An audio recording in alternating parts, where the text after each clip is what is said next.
Okay, hello, greetings and welcome. Alright, so this next video is looking into Buddhism and people entering into Buddhism, how to begin practice. When a person starts entering into Buddhist practice, what do they do? Now, some people think, okay, go to the temple, listen to the Dharma Talk, but it's really about making small changes within your self-image, small changes within how you feel about yourself, and how those changes about your self-image and how you feel about yourself change the way you see other people. So it's being an example within yourself and reflecting that out to others is really the starting point. Even before you practice meditation, you've got to create an internal environment in which you can get benefit from that meditation. So one of the first aspects that we look at is generosity. Now, generosity, if you have a lot of disposable income, there is a relationship to money, yeah. But it's not really what generosity is about.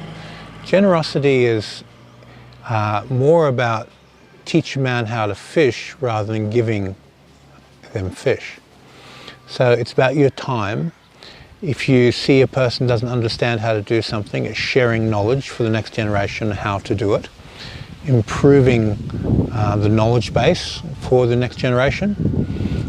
It's about being generous with your insights, being generous with your time to take care of your community, and have an open heart, a generous heart. Okay, so generosity, the universe is continually seeking equanimity. Energy is going up and down, there's a middle line, and it's constantly seeking to be equanimous. It's balancing out all the conditions. Between the coolness of the evening and the heat of the day, there's a balancing of those temperatures. If it's moist over here and dry over there, the humidity will equalize. There's a continuous state of equalizing in nature. And in meditation, there's a continuous state of generating an equanimity, a quietude to elevate in meditation. So there's this need for people that don't have the understanding that you have to equalize, to give that understanding to them, to balance them out, and vice versa. Now, generosity can reflect in a whole spectrum of different ways, from simple acts of kindness, taking care of people around you, sharing knowledge, sharing a small percentage of your wealth with people who are less fortunate than you, but in a very productive way, and taking care of your environment. These are all aspects of generosity, that you're being generous with your time and your energy. So when you look at what aspects of generosity suit your personality and suit you, you can tune and go, okay, this aspect I like, this aspect I don't like. You're creating your own path, and by learning Buddhism, you're taking the parts of Buddhism that fit you, that go, yeah, I can implement this. There's some parts of Buddhism that you go, no, I can't implement that, it doesn't fit me. That's okay. You don't need to absorb those aspects. You absorb the aspects of Buddhism which are functional and useful for you.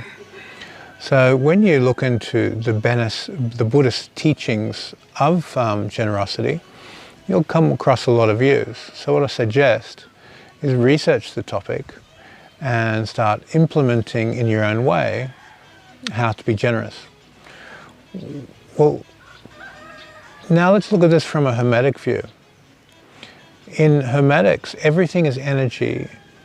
All energy vibrates at a certain frequency, at a certain resonance, and like a tuning fork. So to come into resonance with this teaching on generosity, we are creating an internal environment in which your environment is generous to you, that you see and learn things easily, that you can synchronize with your needs in your life easily, that your environment nurtures you, takes care of you, and you take care of your environment. So as you have generosity out, generosity comes back. And it makes a very loving internal environment for you to live and practice in.